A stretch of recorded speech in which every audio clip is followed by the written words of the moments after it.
Hi, everyone. This is Jennifer Bagnashi with Deep Believer. Thank you so much for joining us again. Today, we have an exciting episode for you today and a little different. This is a story that everyone on the planet Earth has heard. And this one person is working on that site today as we speak. Noah's Ark. He has done radar tests. He lives at the base of Mount Ararat. He does studies on Noah's Ark. He can tell us so many answers or answer so many questions to questions that you and I may have about Noah's Ark. Is it really Noah's Ark? What did they find? Is it really what they say it was? You're going to want to stick around. Andrew Jones, thank you so much for being with us today. Thank you for having me. I'm always here. I'm glad to share with anyone around the world who wants to learn more about what we're doing here at Noah's Ark.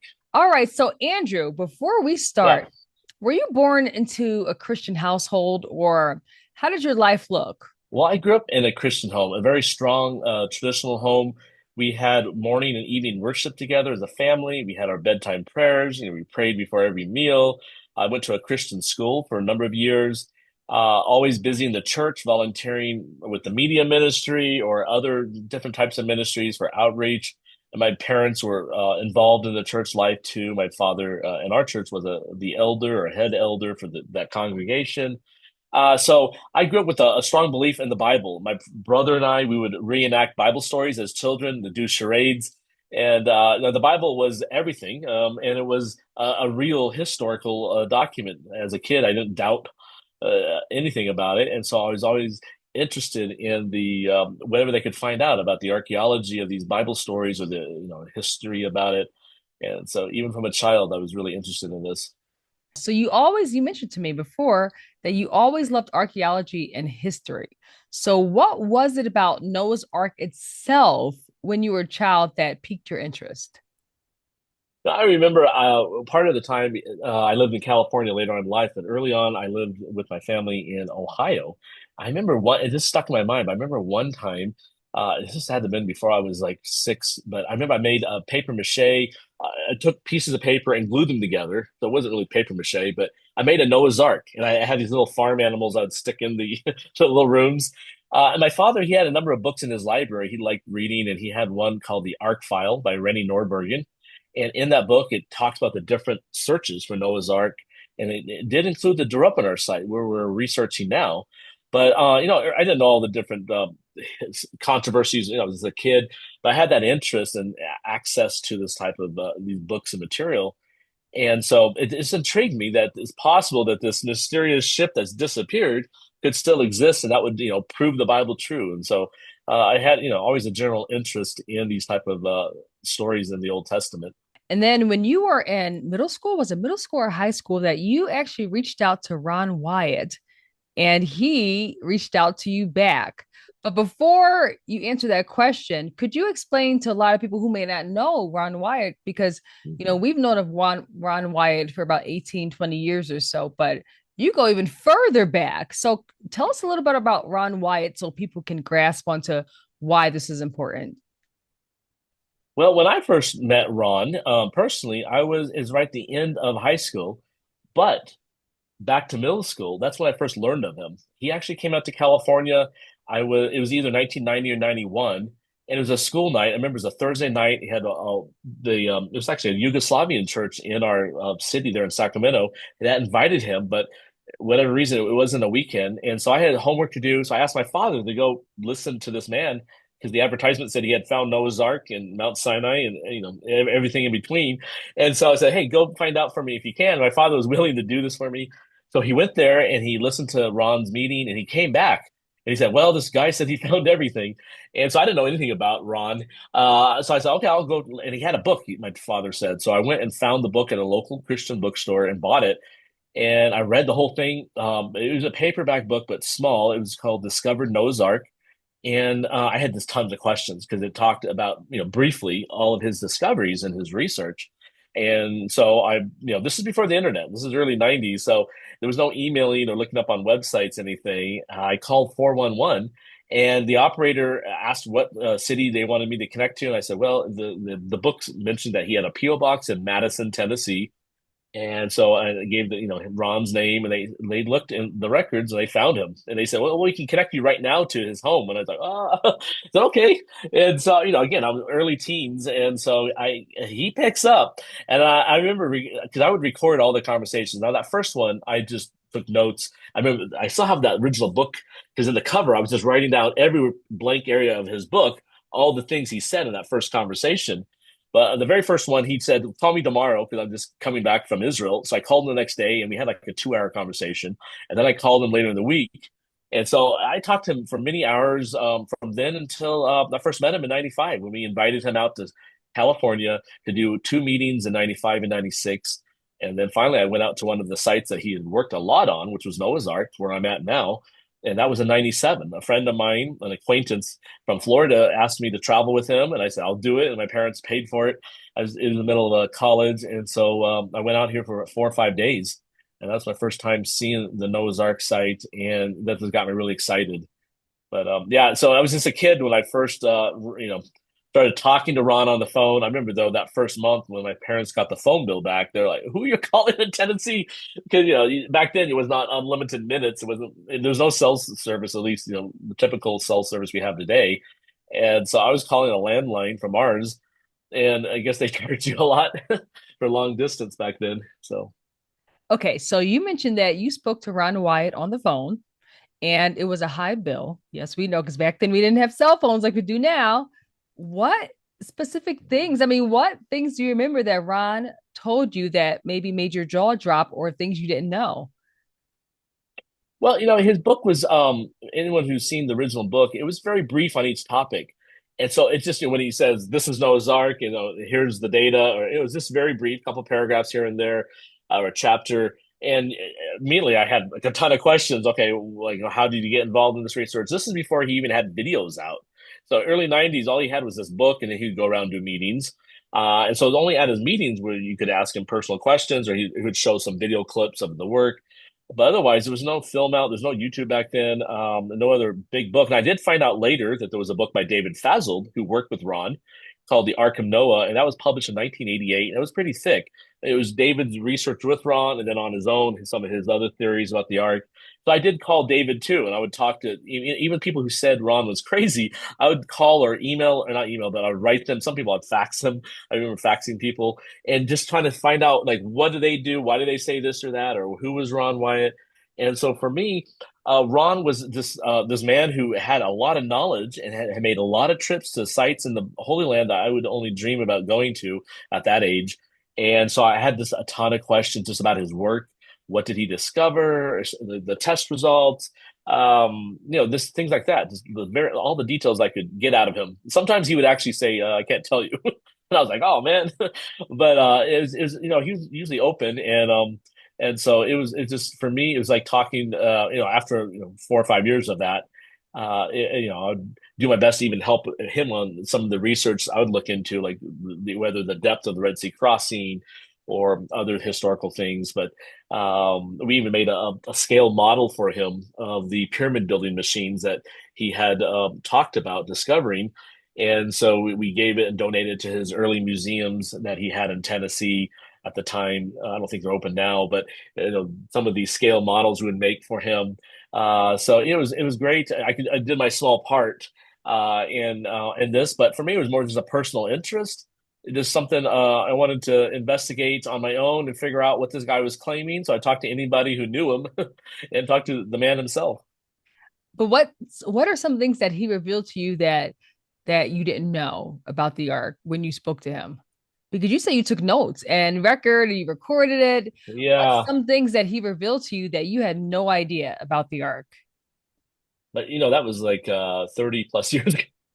So I'm trying to remember. And Uh, I do have a file cabinet in storage somewhere in California okay. with all my original notes.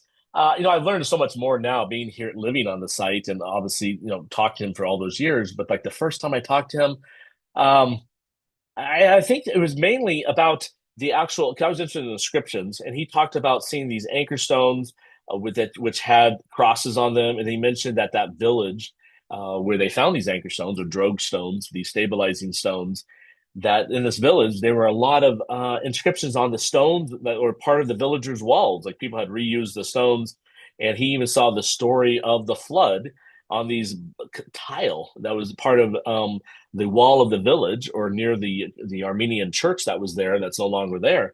And so things like that, where he would just briefly describe in the book, I would then try to get more information out of him about that. I mean, he even talked more about he had found these two headstones that looked like they were Noah and his wife's grave markers. It had the story of the looked like of Noah and his family, and then the tallest figures in this carved rock. And the first one had the woman's eyes closed, and then the second one, both the tallest man and woman had their eyes closed. It had the eight figures, and then he described that above it, he saw this a carved crescent wave, and on the top of the wave was a boat, and then above it was a rainbow. And so, things like that he would mention, I would just try to get more details, just ask him things like that. And sadly, those things were destroyed because he had published too early information in a book that he had self-published, like photocopied, and he gave it out to people, ark hunters. And by 85, the gravestones were broken up, and one of the graves were robbed. And so, he was freely sharing information. So by the time I got to him and was to ask him questions as a kid over the phone, no, he obviously he was leery at first, and then he would only share what he probably could share because he didn't want things to get destroyed. He was more free with the information back in the early 80s. But yeah, so I don't remember exactly like something new. Everything now, 30 years later, we're doing like more scientific work on this site, and I'm 30 minutes from the site, so I go there, a couple times a week at least. I guess it's living a dream that I didn't think I'd be out here, but yeah. So the first questions were just kind of just diving into more details about what he claimed he discovered. That's wild. Why do you think people destroyed them? That's horrible. Money, greed. Mm. They found gold, and grave robbers. They found gold inside the one grave, and Ron reported to the police when it was March of 1985. They discovered that the one grave was robbed. And there's a huge trench left, and you see in the old videos, David Fazal is actually standing in part of the trench.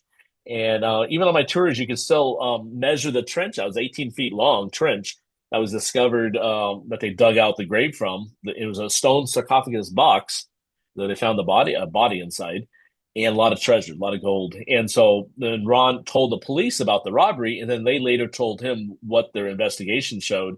And what happened? They basically they arrested a villager who admitted that he was paid a couple $100, $200 or $300, by an American explorer to help him rob the grave. And this guy, the villager said, when they opened up the stone box, there's this giant skeleton, and on the side of there it was a lot of gold. Like one gold piece he's described was a full frontal piece with a lot of gemstones embedded. That later the police told Ron sold on the black market in Istanbul for over $100 million. This is back in who knows, 85, 86. It's happened when they sold it. Who knows who bought it? Someone is super rich. It's in their private collection or destroyed by now, sold down or taken apart. Who knows? But the sad thing is that a very historical, unique item was lost, and people wanted to make money. Greed.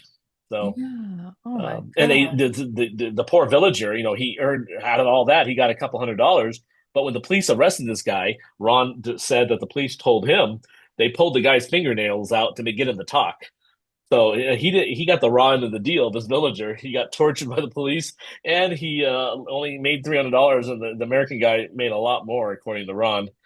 The guy disappeared. The American guy who did all this, and later the investigation got to a certain point level in the Turkish government at that time, and then it was stopped. So obviously someone was paid off or something happened.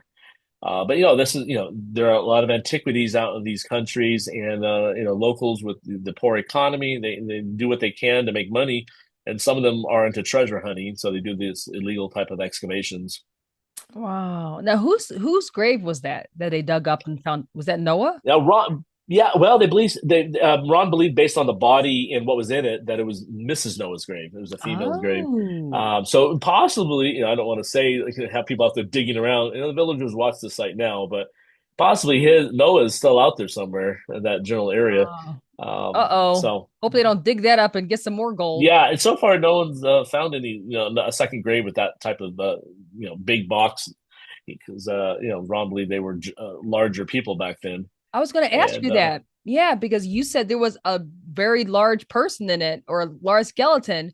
So it yeah. wasn't the typical 5 foot, 6 foot, probably a little bit bigger than that. Yeah, so the box was we could measure the trench even up to a couple years ago before they plowed the whole field in front of this building where it was found. But the trench itself was 18 feet long. The box, maybe it was 15 feet long. Maybe the person was twice the height of us, like maybe 12 feet. So 12 to 15 feet long skeleton could have been inside that box. Uh, Definitely larger than today. So. Yeah. That's wild because I've interviewed scientists and they say the same thing that you're saying, how people were much larger pre-flood as opposed to now. Mhm. So why do you think that is? Yeah, Was it uh-huh. well, they're living, I really believe what the Bible says that they're living up to, 900 years. So I don't think they're just midgets running around for 900 years. I think, this is pre-flood, good nutrition, still close to creation. So they're not set in with a lot of sin and cancer and disease. And so they could grow taller, as long as they lived. So definitely, I really believe that what Ron described fits the biblical account. So So no wonder it was worth $100 million because it was a lot of gold to cover that body. All right. yes, I can't imagine the piece. I mean, he never saw it, but he was just described to him. Like Yeah. they heard reports that this one piece only, who knows what else they found in there, but the one piece was this huge gold um, frontal piece that was covered the front part of the body, and it was studded with different, jewels. So Wow. that's Wow. crazy. I would like to see a photo just I to see know. who some rich guy has in their basement, or maybe they melted it down. Hopefully not, but maybe in heaven we'll be able to see some of the Exactly. stuff that God will show us, these mysteries. So We'll see it all in heaven. Okay, so you yeah. mentioned this one thing. This is interesting. And I'm glad you said it. You said when Ron would tell people, they would think he's crazy. Why did they think Ron was crazy? Was it because he began in medical? Because he was in a medical field, right? Deep believer ministry glory.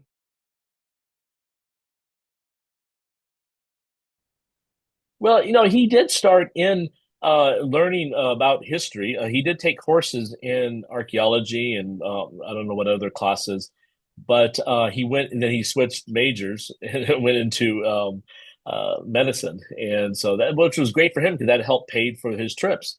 He became a nurse anesthetist, and he said he made good money at it. And he was a single parent, so he was raising three kids. But he was able to later in life, when they were older, and that he could leave them or bring them on his trips, do these type of trips. Back then, I think now it's cheaper to travel, I believe, versus back then. You have more flight options and easier to buy tickets.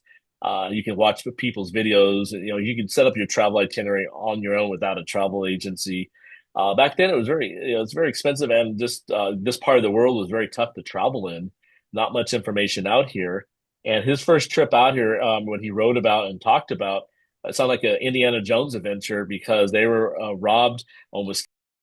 They got sick. The sons got sick, so they had quite an adventure. That was 1977, and so this was kind of like the Wild West back then in this part of Turkey. So back to the arc, because this is the fun stuff. Everything we're saying is fun anyway.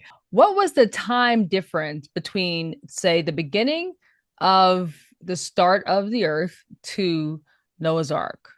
How many years was that, would you believe, Well, approximately? if you just use the Masoretic text, I don't know what the Septuagint has, but it's around 14 to 1500 years from Adam's creation to if you add up the ages when they had their children and just keep adding it up to when they passed away, keep going down to when Noah entered the ark, which the Bible gives the year, how old he was.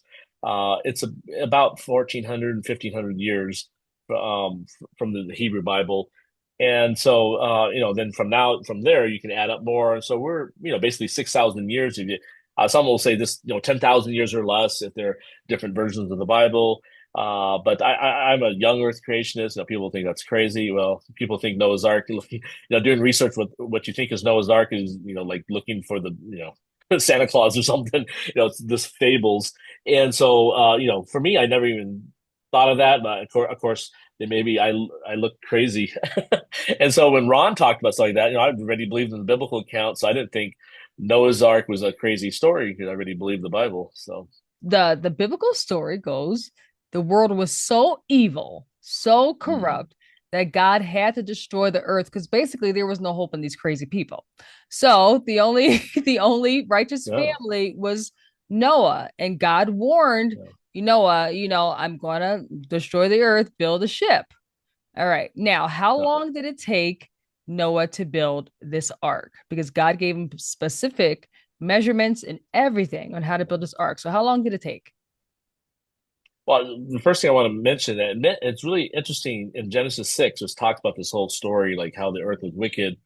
But it says that, and then Moses, who I believe wrote Genesis under the inspiration of the Holy Spirit, he writes that Moses or Noah found grace in the eyes of God. But when Moses wrote Genesis about Noah, he wrote that Noah had found grace. And even later, you read, I think it's in the New Testament where it talks about Noah by faith believed what God said and made an ark for his family. Like he was thinking of his family and anyone else who would believe the story or what God told him. Obviously, only his family did. But it took him 120 years. The Bible is very brief in the description of the ark. It doesn't mention where Noah's bed was or how many animals were on the ark or where's there a toilet, as we assume there was. This all these type of details for a ship.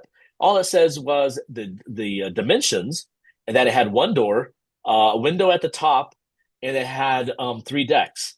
And so that's all we know. And from the rest, you can fill in the details, use logic, or just assume things.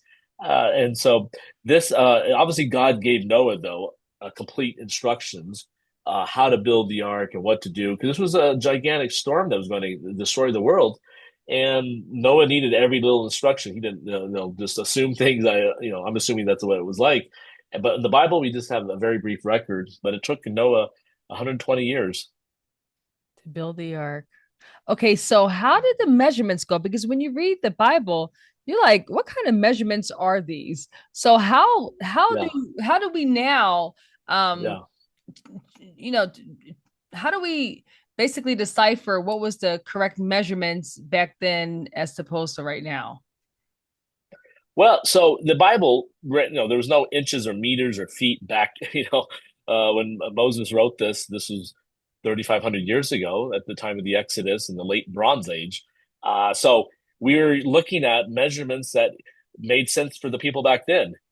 So that would include the cubits. There's different measurements, but the cubit was the main linear measurement. But there's different types of cubits. You had the short cubit, and then you had each country almost had their own cubit. But what's interesting, during the time of the late Bronze Age, the time that Moses was writing Genesis, Egypt was one of the main superpowers in the world, like America is today.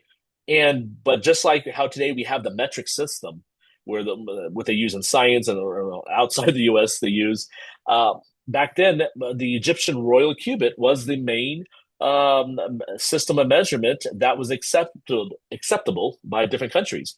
And so, if you look at the Royal Egyptian cubit, it was a standard. You can go to the museums like the Imhotep Museum near Saqqara, the museums, I think the Cairo Museum itself, maybe even the new Grand Egyptian Museum has these standard rulers, like a set standard for the cubit. And we know for American measurements, that comes out to be 20.62 inches, basically, for that one cubit. So in the Bible, Moses writes the Noah's Ark was, for example, 300 cubits long.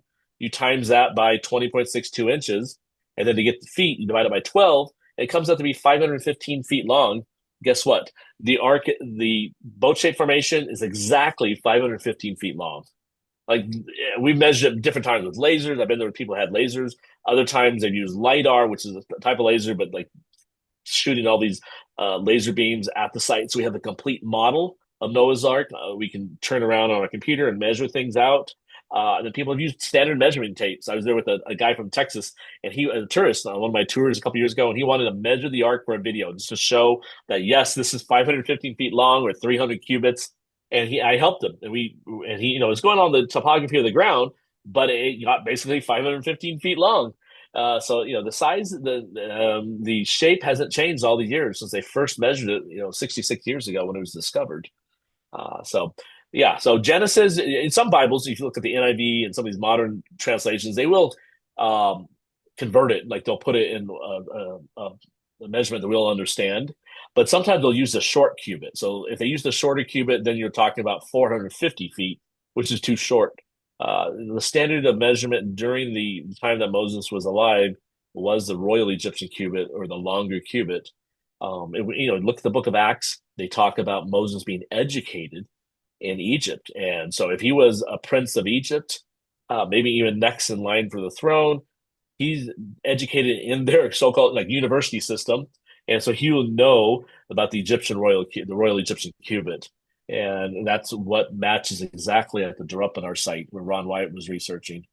When was the ark first discovered? Because when you first look at it with the normal eye, like, oh, it's just like maybe some like little hills and there's a little valley, and but like people say, when you look at the actual shape, it looks like it's oblonged with points. Yeah.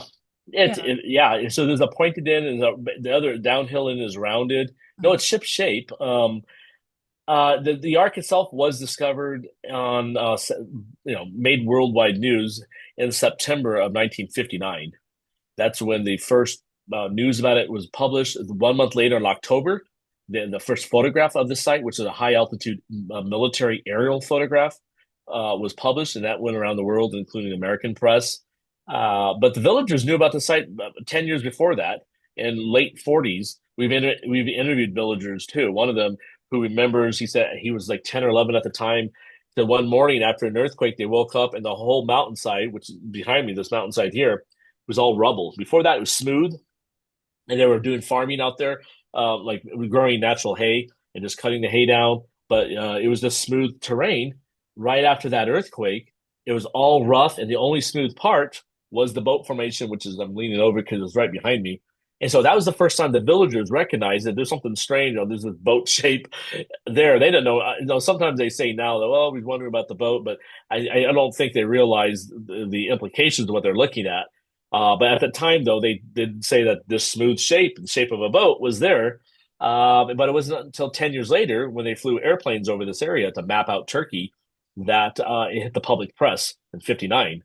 And so that story, when it hit American press, there's a number of Christians who were looking for Noah's Ark who saw this story and they wanted to go investigate it. And so June of 1960, they came out here and they actually teamed up with Captain Drupanar. He was the discoverer of the site.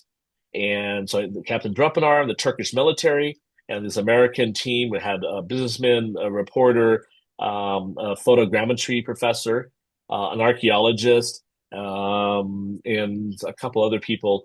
They all came out here and as a team, and they spent a number of days on site looking at the site. And then the report was published in Life magazine on September 5th, 1960. And that's what Ron White gets involved in the sense that's the first time he hears about it himself and sees the photographs from the June expedition.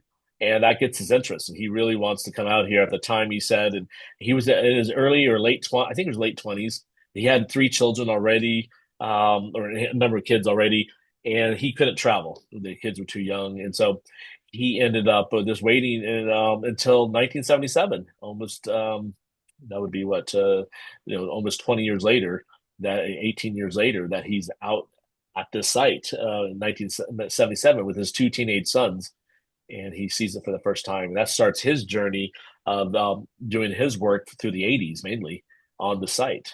All right, so we're going to go into it. All right, so now we're looking at what you've been working on, and this is what it looks like from an aerial view. So when we look at this point right here on the left-hand side, is this the front of the arc? Okay, so what we're looking on the left hand, yes, that the pointed end, which is the left hand of this photograph, is the upper end, or what most people believe is the front of the ark. So it has a traditional ship shape where you have the pointed bow and a rounded stern. Now, here's an interesting story. So I'm not a shipbuilder or engineer for this type of thing, but this in June this year, we had a large tour group come out here from a church in Miami.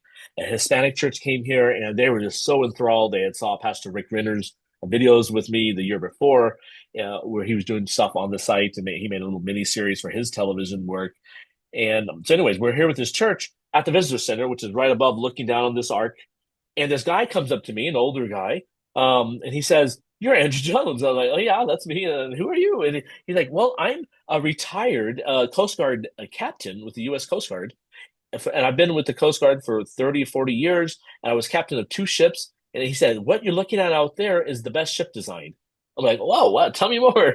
And he said, yeah. So he said, right now I work in Saudi Arabia as a consultant for the Saudi military. But before that, he was on the National Security Council of one of the Bush presidencies.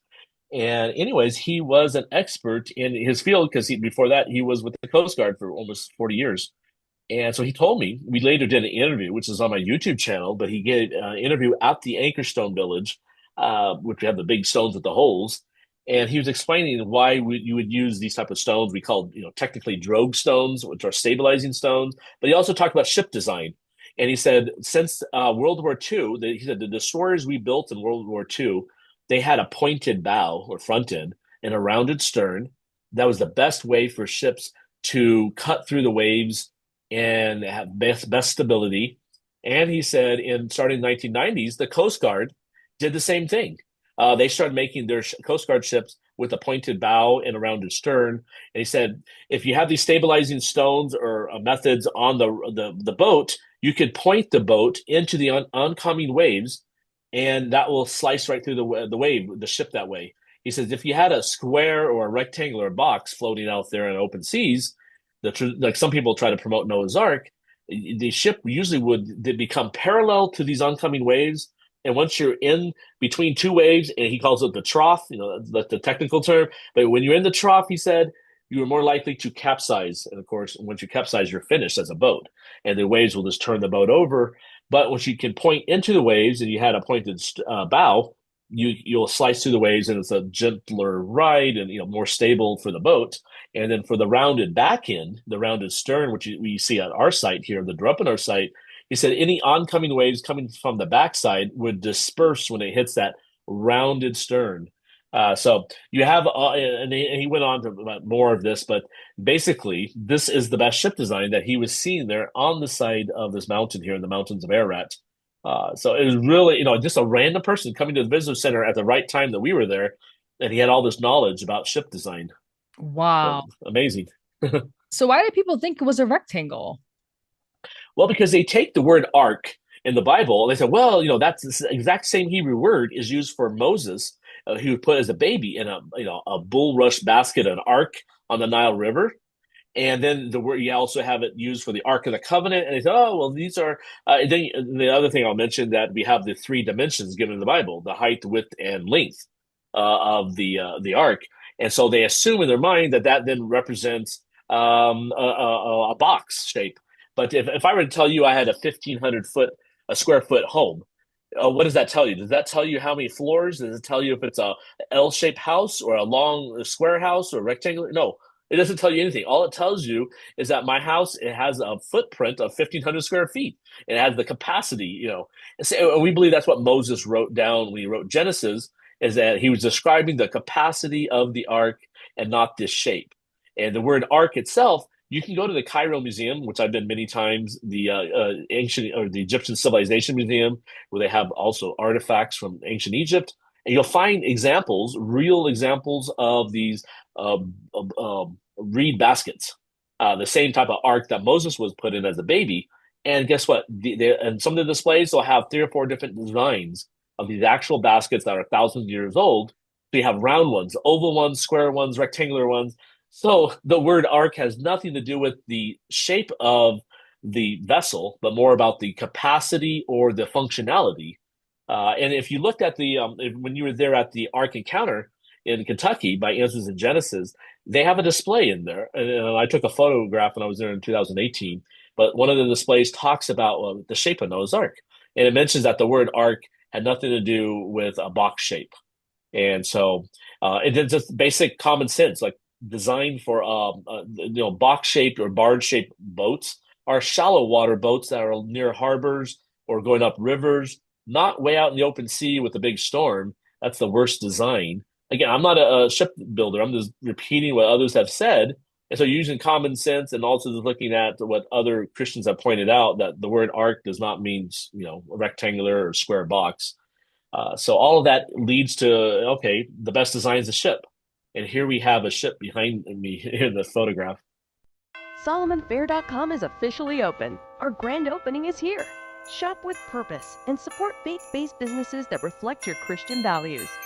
Shoppers, this is your chance to discover incredible products and services from businesses rooted in faith, all while uplifting the Christian community. Business owners, don't miss this opportunity. Listing your business on SolomonFair.com connects you with believers eager to support what you offer. Want to stand out? Secure a featured spot on our site during this grand opening. But hurry, spots are limited. Here's more. Like our page on social media, post about Solomon Fair, and use the hashtag Solomon Fair for a chance to win one of 3 open loop gift cards. $100, $50, or $25. Join the movement to shop faithfully and grow the Christian economy. Whether you're a shopper or a business owner, SolomonFair.com is the place where faith and community come together. Visit SolomonFair.com today. SolomonFair.com.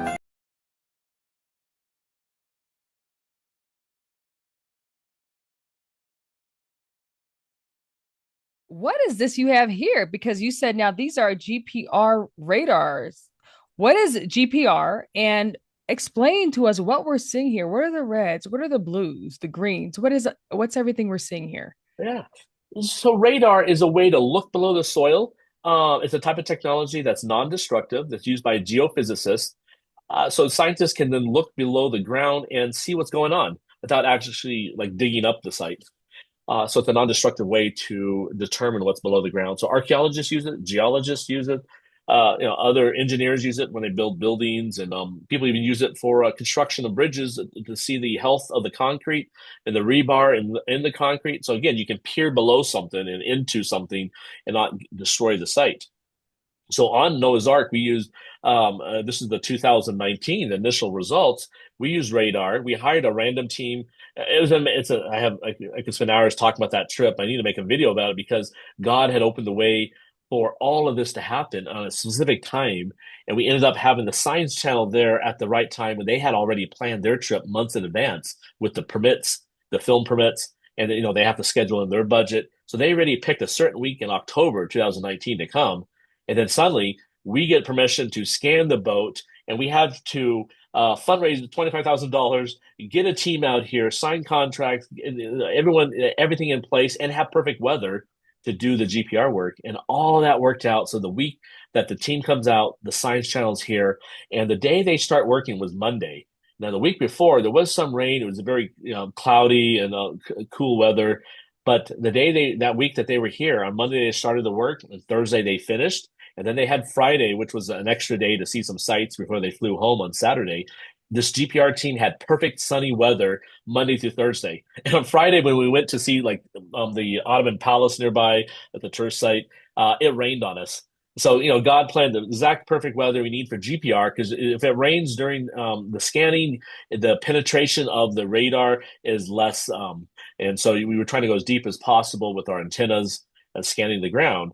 So God had arranged everything. And then we had the Science Channel here filming the action. And these people we had hired, they're kind of random. There was a friend of friends. We put the word out. Someone contacted me. I explained our needs. They said, my friend is a VP of a company who can do radar work. And I talked to the company owner. Within one weekend, they had gave us a 50% discount on their price. They picked their team. They got trained. And then we signed contracts and everything. And they got out there and did the work. And so, some of them might say, well, you guys, you think this is Noah's Ark and you're trying to force the results. No, we brought in a random team, basically. And some of them were atheists, and they were just there to do a job. Same with the Science Channel filming. The producer from England, he was like, we don't believe in Noah's Ark, but we're here because we're hired by the Science Channel to make this film for them. But the results, which you can, if you put that back up on the screen, the red, which is really interesting because we gave the results, the raw data, to an American archaeologist who trains people on GPR. And so he was saying, he found, this was the results from his analysis. He says, look, in this area where you're seeing these, for his one, it was the red for his represent high density. So he believed, like to the south, like to the right side, he was finding right angles. And really, he believed that these are possible walls or rooms. And he said, if I was an archaeologist, I would excavate right there. Because he said in nature, you usually don't find a series of right angles going down. Now, also in this results, he is picking up some of the new discoveries we made a couple of years ago when in 2023, when we gave the data to another geophysicist.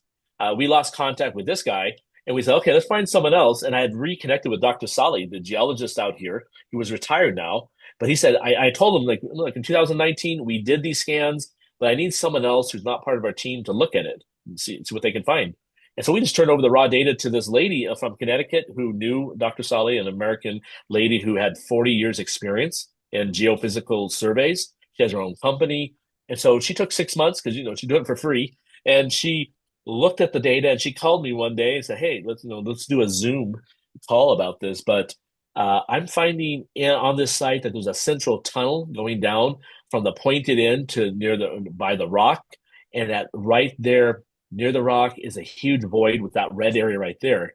This huge empty cavity that goes down to 41 feet in the center part of the boat that almost, it has right angles, a square shaped room. And so she wanted to know if we had dug there. I said, no, we haven't dug anything. And she thought maybe there's a utility line going down Noah's Ark. She didn't know about the site. I just said, no, this is on a mountainside. The nearby village has no line going through here. And that ended up being in the news this year. It went worldwide. We were almost every month in the news about these new discoveries with the GPR data showing possible rooms and central corridors or hallways in Noah's Ark. So it was very, very exciting. This was all the data we had collected back in 2019. Okay, so I want to go down because we're on your site now. Noah's Mhm. Ark scans. Yeah. Now, is this what you were talking about right here, the central corridors? Yes, yeah, that was one of the images that this Okay. lady, she's analyzing our raw data, and then Mhm. they filter it and they have their software that can look below the ground, like in the data set. And she said, "Look, this is what I'm seeing. I'm seeing these red lines here are voids." She said, "Like rooms that are not filled in with dirt, and the Mhm. blue would be the dirt." She said, "At this level, which this is cut off, but the meters down would be on the other end of this image, but I put up the slice of it. Anyways, this is probably about 4 or 5 meters down. We're seeing this. So if you convert that to feet, we're looking at uh, what is that? 12 to 18 feet down. 15 feet down. That we are seeing this tunnel, and it goes straight down the middle line, and then it enters on that left end of the pointed end right there, the left side of the graphic is another red hotspot. Like these tunnels connect into a central room, and then Mhm. so from there it would have tunnels going down the boat, which logically that's how they would access where the animals or the food was stored. You need to have a way for them to walk in between the rooms. And then she saw a broken up one even on the inside edge, that's that top arch right there, the inside western edge of the hull. There's nothing on the bottom part. So she put the person who did this was a Swiss graphic designer, but he kind of did a dash red black line down there on the bottom part. You assume if it's Noah's Ark in a boat, that would have symmetry. So if there was an inside hull on one side of the boat, the exact same thing would be on the other side. Mhm. But maybe on that eastern side there, it's just all filled in with dirt or decomposed away, and there's nothing left. But definitely we're seeing this central corridor going down the middle of the boat to this central cavity or atrium right in the center that goes down 40 feet. So these are places where we want to stick a camera in and see what's going on. And we even had a famous company, I'm not going to mention their name, but a billionaire contact us because he wanted to, number one, to fund the work. And we don't know if that will happen, but or God wants that to happen. But at the same time, I asked what was his interest, and they have equipment where they want to stick down into these cavities and get DNA samples, if anything is left in there. So their interest is to resurrect whatever animals was on the ark. You can see how that markets the original Jurassic Park Oh my animals. gosh. Yeah, so that was their interest, and we've been on and off talking with them over the last 4 months. But we'll see what happens next year. But at any rate, we would like to stick our own cameras into these cavities, get samples our own. Who knows what's in there. The goal is to find man-made, objects or Right. right angles or the floor and walls, doors, things that would show that it's not just rubble and rock. So So what yeah, are there it is. there it is. Okay, so now this is a different view. What are these four images right here?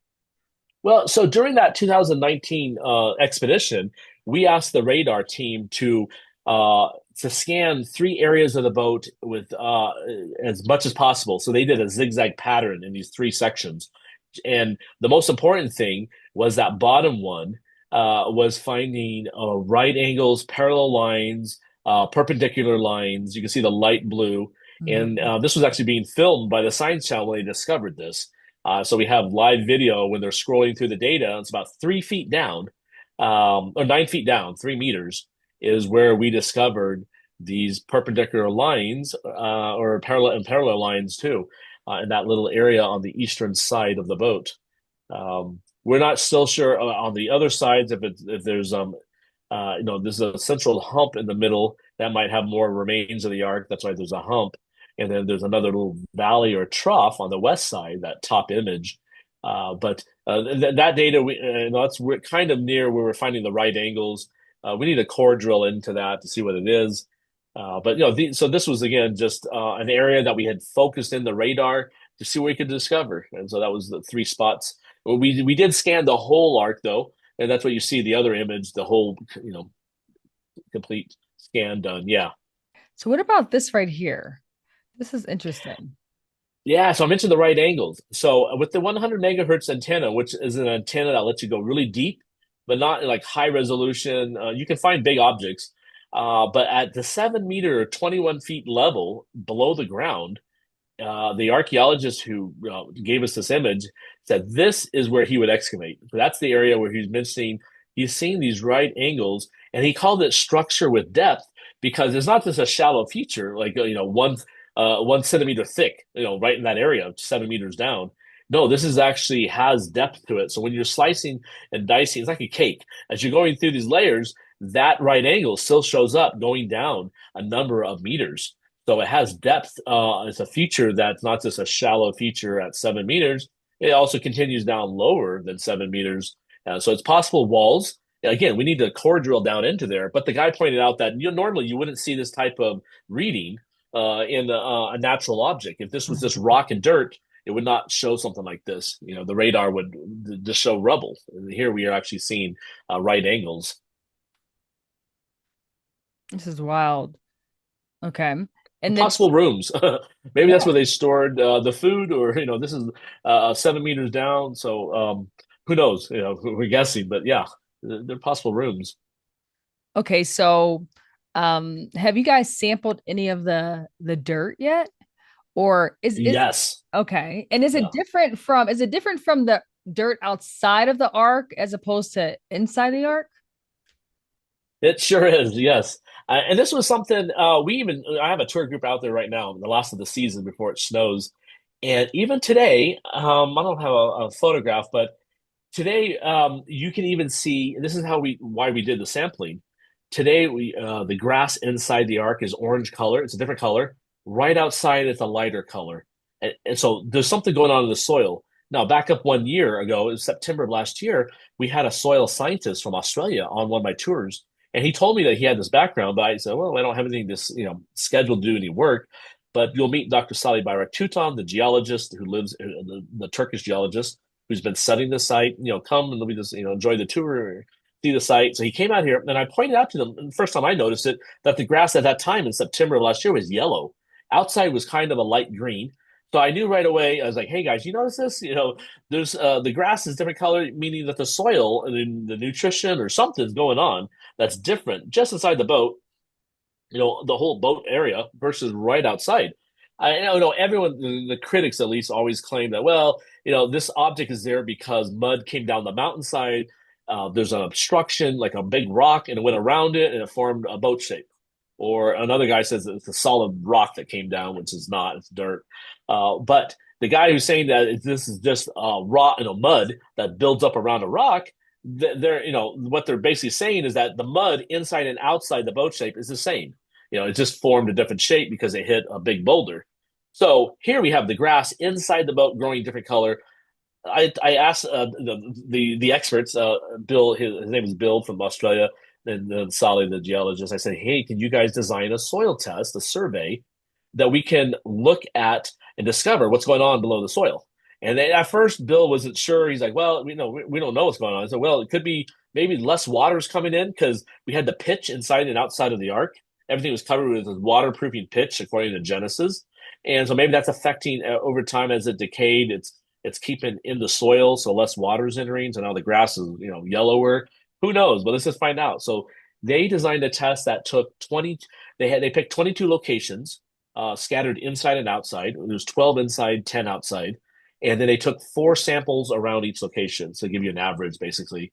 And then they sent it off to Solly did that, and he took it to the Ataturk University where he used to teach in Erzurum, about 5 hours west of here. And their lab there did the soil test. Now we even have another university that has a lot better laboratory equipment testing again, new stuff, and the same thing over just to make sure. And then so it's another Turkish university that's starting that just right now, actually. But the initial results, what we got last year, it came back in December, and I remember when Sally first sent me the photograph over WhatsApp of the initial results. It was this blurry, he had a cheap Android phone. And it was this blurry photograph. And I was like, Sally, I was really wanting to see the results and see what was going on. I was like, send me a better picture. Finally, he sent me the PDF file from the university lab. And I was in Switzerland. I remember uploading it to Chat GPT and Grok.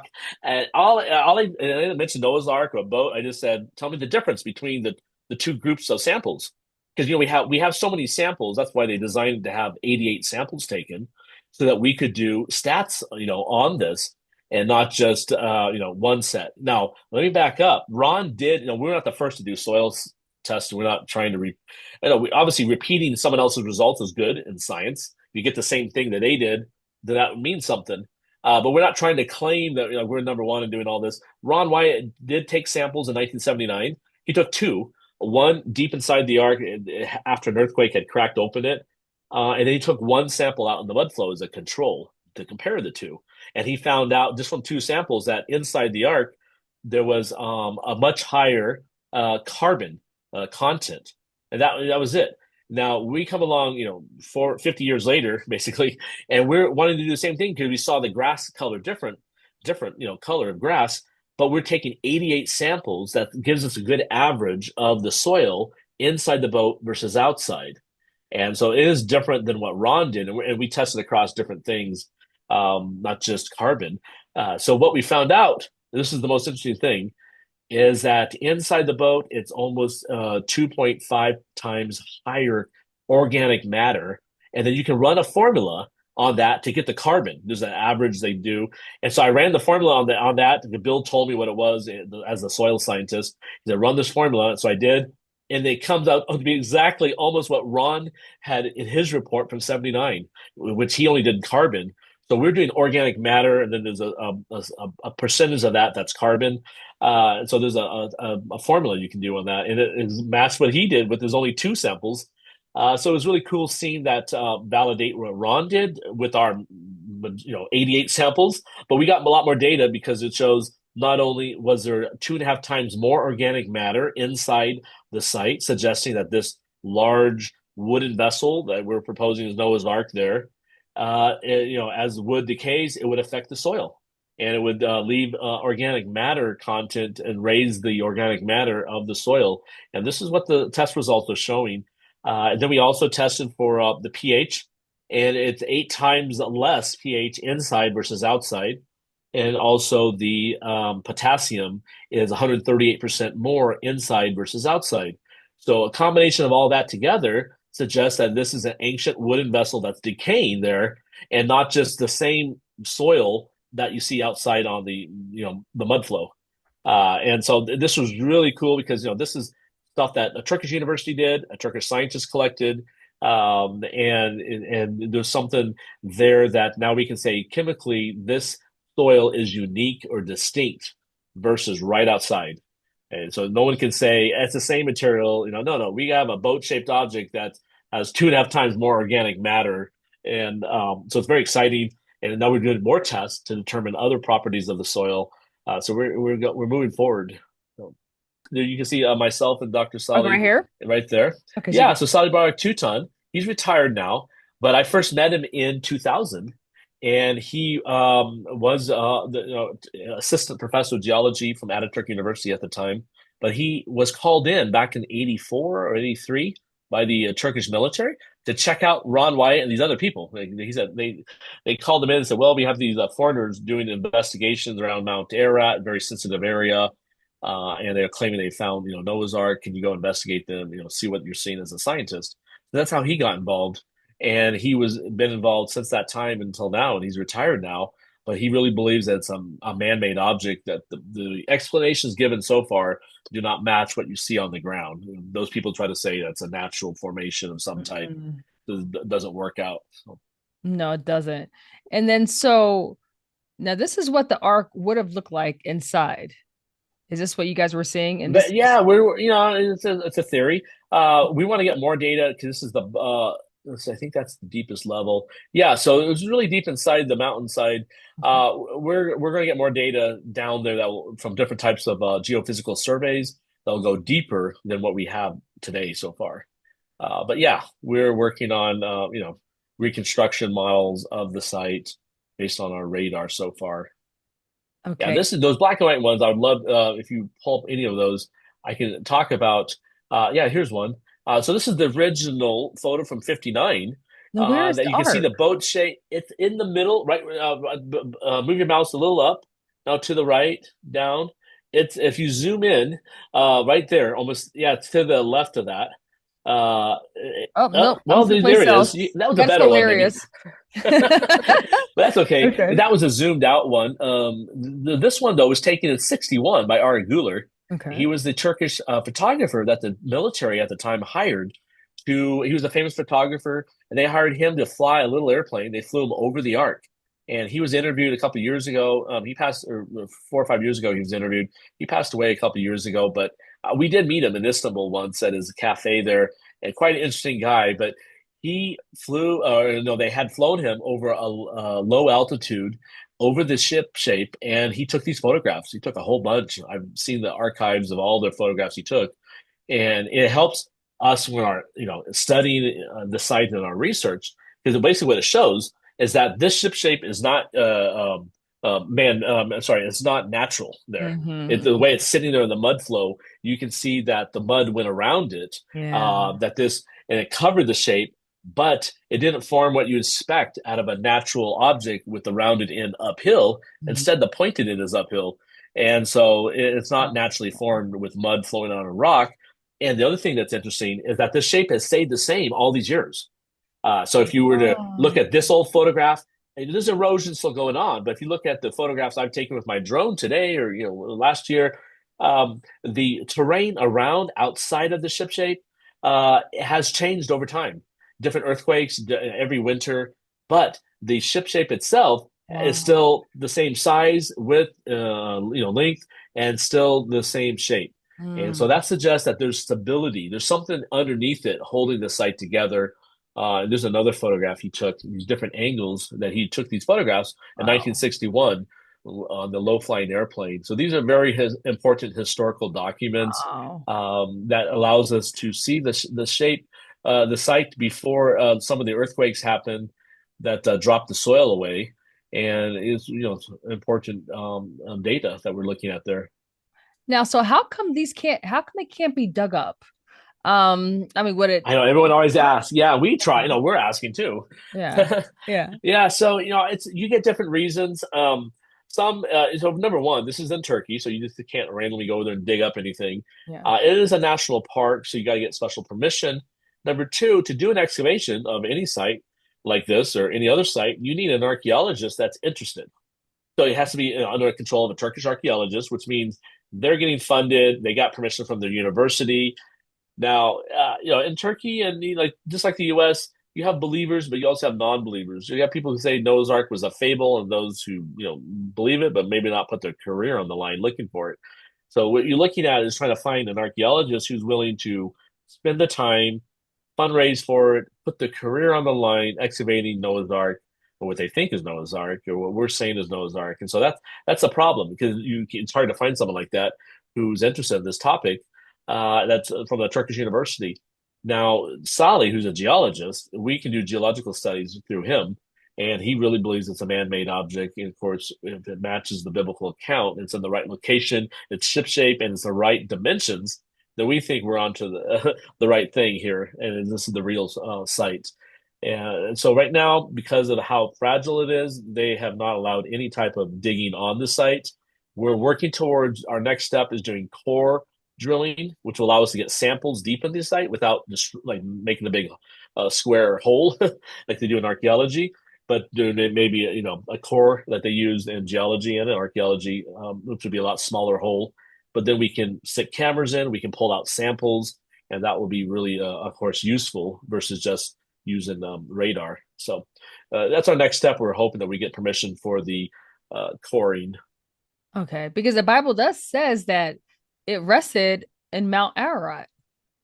Yeah, it said the mountains of Ararat, Genesis chapter 8, verse 4. Okay. So plural. So if you look at the word Ararat, and this is really interesting. We're in fact talking about this today with the tour group, that Ararat, the English word, comes from the name of an ancient kingdom. So it was a political entity, a country out Mm, here called Urartu, and that's where, and it's actually called that by the Assyrians. The people who lived here didn't call themselves Uartians or Artuians, whatever they call them. They had another name for their country. But the Assyrians said this is the country of Urartu, and this is where we get the word in the Bible when it comes to the English word Ararat. And so if you look at if today if someone were to rewrite Genesis, let's say Moses was around, he would basically say Noah's Ark landed in the mountains of Turkey, or mm, the political entity. Like I could say Noah's Ark landed in the mountains of Colorado or Canada. It's not one peak in the Bible mentioned. It's just a general area, the area. mountainous area of this country. And so we're in the right area. There are two remains and archaeological sites and their castles all around where we're at. Uh, this town I live in, Doe Bayzet, has a Urartian castle right overlooking the town. Okay, what does the castles look like there? Because when Americans think of castles, we think about the European castles. Are the castles there different than the ones in Europe? Similar functionality where you have high walls, gates, towers protecting the gates and the corners. So very, very similar, but these were built in rugged mountains. And so it's amazing the engineering and technology, like the one here in Dobizet, it's like the different walls going all the way up. And just all on the side of the steep mountain. You can't imagine how they did it. So it's similar because it's the same functionality that is preserved people inside if there are invaders coming. Also to control, you put your castle there, you can control the trade routes, watch over your territory. And so this was a very mountainous kingdom, and they had a lot of castles built. On our tours, we see at least let's see, one, two, three, four Urartu castles in our different areas we visit. Wow. Okay, so as you're describing all these things, and we're looking at Noah's Ark, the architecture of it, the structure of it, the fact that it lasted this long, and you just mentioned the castles. Would you say, because honestly, we're taught in school, you're American, we're taught in school, at least in America, in the Western world, that people before us were pretty dumb, Uga Uga living in caves. So would you say that people back there were possibly smarter than we are today, and maybe things weren't as so, I guess, dumbed down as we believe it was? 100%. You're right. I really do believe that even based on the biblical account, you have people before the flood doing alloys on Cain's line, and I believe the Seth line would have did the same thing. And so you're finding metal readings on the ark. So the ark wasn't just built of gopher wood with pitch. It seems like the metal was used. These alloys. It's before what the archaeologists would call the Bronze Age, which is the alloy of copper and tin. In the book of Genesis, it mentions that Cain, his name was Tubal Cain, one of the grandchildren or whatever, the line of the wicked, he was doing this work of making alloys. And so here we are looking at the possible, the remains of Noah's Ark that has, which I do believe it's the remains of Noah's Ark, but it has metal in it. So they had technology, and I'm sure, if we were to excavate fully the boat, it would show more advanced technology than we think for that time period they would have. Definitely the ship design showing that even the Coast Guard ships today are using this similar basic concept. It just shows that God knew what he was doing in when he described and gave Noah the architectural plans to build the boat. Okay, so and then you mentioned another thing to me. This is interesting. So you said that when you guys did excavate the ark as much as you could, Yeah. you found that there's some wood that has not decayed. Why do you think it hasn't decayed? Was it because it was protected by pitch or what? Well, no, we have not excavated yet. That's our plan. We're hoping to do that. First we'll probably end up doing core drilling before a full excavation is ever done, if ever, on that side. And there's people have suggested even tunneling in from the east side, which is on the other side away from the visitor center, which has like a 30-foot drop. So when you're walking at the bottom of that side, you're kind of deeper in the formation. You could drill in or make a tunnel. So it's a non-traditional archaeological way. But what you see on top of the site, we're talking about the chemical analysis of the soil thing. What's near surface is more exposed to weathering and decaying. But we haven't dug down to expose anything that's shown on the GPR, and we do hope to do that. The GPR, though, is showing that deeper in the formation, there is some type of structure that we think is man-made because it has right angles, parallel lines. It's showing layers, and so it does suggest that this is man-made, not natural. So if it is man-made and the GPR is picking it up, that means there are things that were preserved over thousands of years and did not decompose. And so there's things we'll have to study more once we get down to those layers to figure out why did they decompose, whether it was a form of petrification, the earth got, covered up the ark there. Was it because the wood back then was this special wood, this gopher wood that was covered with pitch? So it's, the decay took a longer time. There's many ideas that, we'll find out when we get down to those layers. If you look at how Roman and Greek ships earlier, Bronze Age ships, how they decay, you'll find like they'll leave a footprint, they'll leave the shape, or they'll have just a couple timbers left at these archaeological sites. Someone put a graphic together, an acquaintance of mine, where it has on one side different photographs of this Drupanar boat formation where Ron Wyatt was working, and on the other side, they had the same type of angle from an actual archaeological wooden vessel that was being excavated, like 4 or 5 different examples of different ships around the world, and you can see clearly that the Drupanar site is exactly what you expect to find as the vessel decays. It leaves this type of shape. It leaves a chemical imprint. There are possible, really believe that there are deep under the ground, well-preserved timbers. But what's near the surface is more, you have to look at the molecular level, kind of like microscopic, the chemical analysis that no one's really, in-depth analysis. No one's really done that with the soil or the rock types that could tell us more about this formation that matches the biblical account. So we really believe it's Noah's Ark, and we're just wanting to reveal more. Ron did a lot of the hard work in the past and promoting it. We're not here to take any credit from that, but we want to reveal more with more modern equipment. And of course, there's a new generation who've never heard of this site. And we get 50 to 60 people a day during the top tourist season, and each busload coming through. So sometimes we'll even get like 150 with 3 or 4 buses. And these are tourists from around the world, and they're coming here, and they're able to then learn about the story of Noah's Ark. A lot of people in the world don't know it. We even get cultural tours from like Taiwanese and Japanese tour groups coming out here on a cultural tour, not on a biblical tour. And I get to tell them the story about the flood. They never heard of it, or they don't know the details.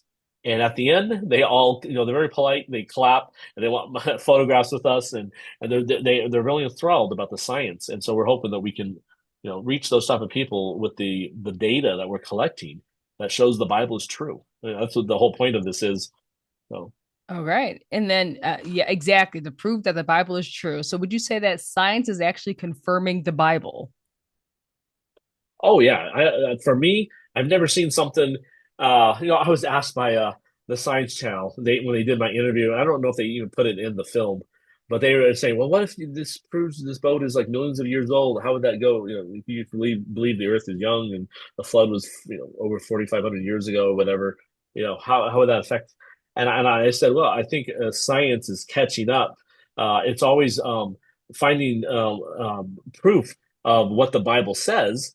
There's things we don't understand yet. And so you can't just say, well, if the science doesn't match with the Bible, then that means science is true and the Bible is wrong, because science is always changing. 200, 300 years ago, what we know today versus back then, it just shows that they're evolving and coming up with new theories and new data. And so I'm not going to put my faith to say, well, science is correct, and I got to make the Bible fit that. I really believe the Bible is the Word of God, and it's a solid foundation. And that science, what we've known so far has not disproved anything.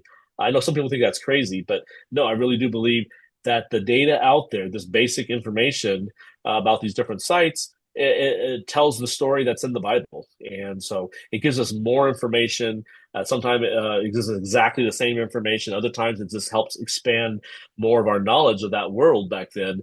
And I really do believe that you can use science as a tool to reach people.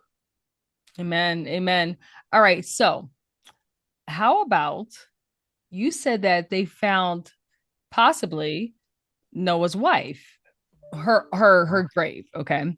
How close to the ark was that? Because I'm sure it wasn't laying right next to it, right? So how close was that to the ark? So the site of the Duruppanar Noah's Ark site, you can find on Google Map. It's right beside the Uzungeli village. And if you go northwest from this site, about 20 miles is the village of Saglak Suyu, which means healthy water. And the Kurdish name or the Armenian name for the village is Arzap.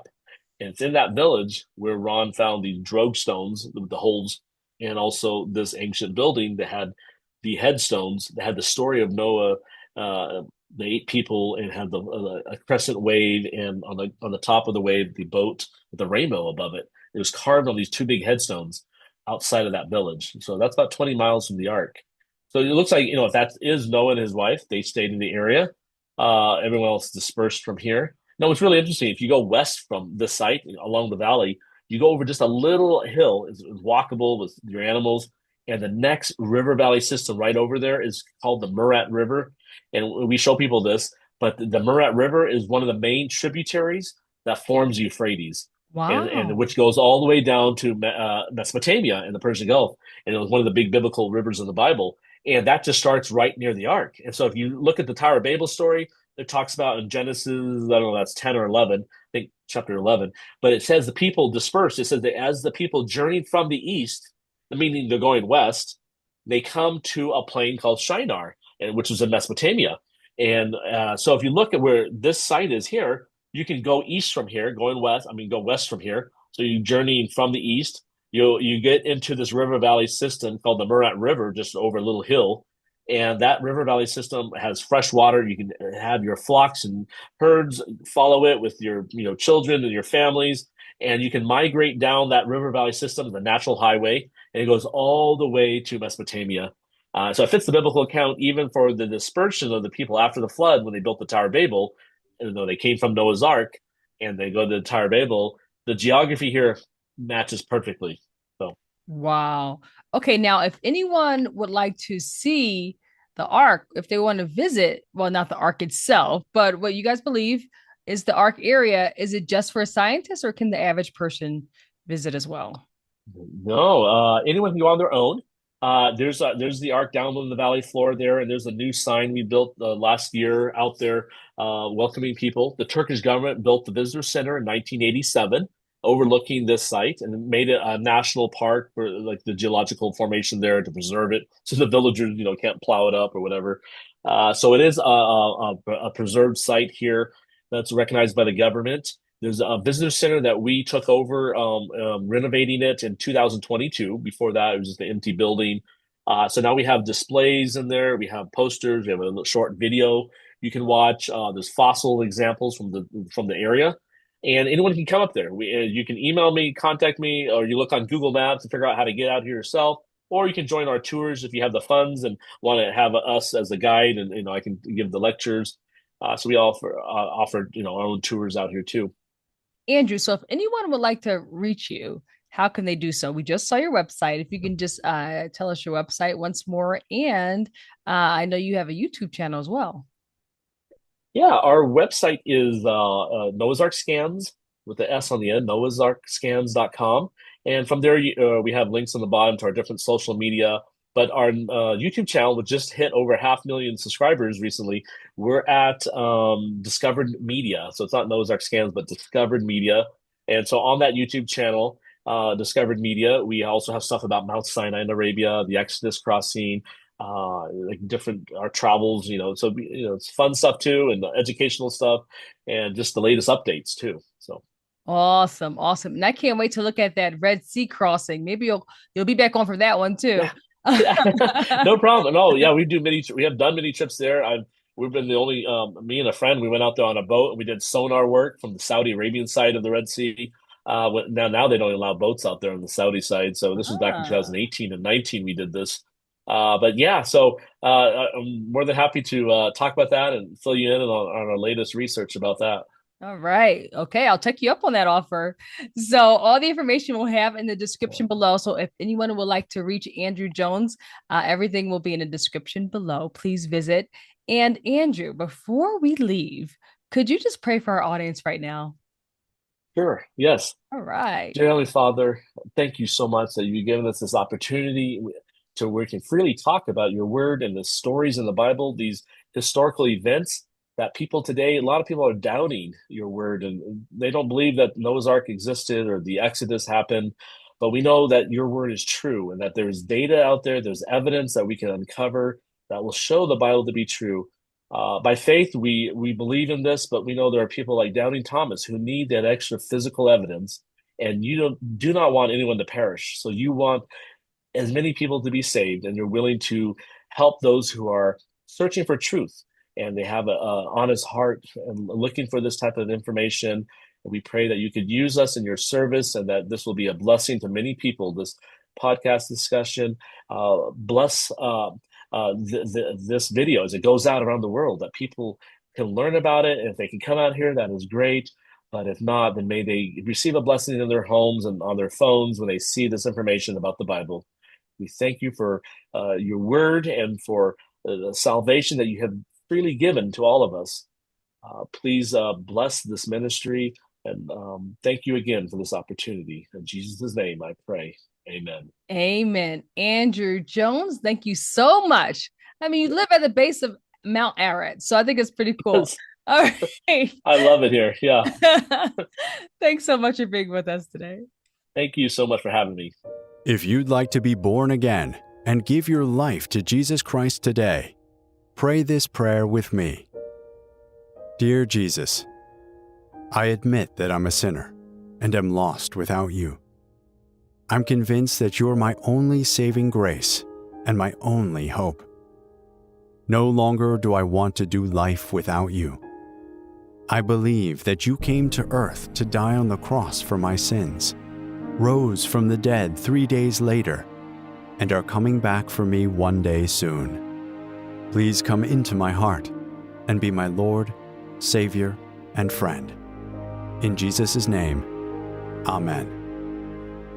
If you've prayed that prayer, get yourself a Bible and read it daily and ask God to interpret every word for you. Then surround yourself with like-minded believers in Jesus Christ. Congratulations and welcome to the family.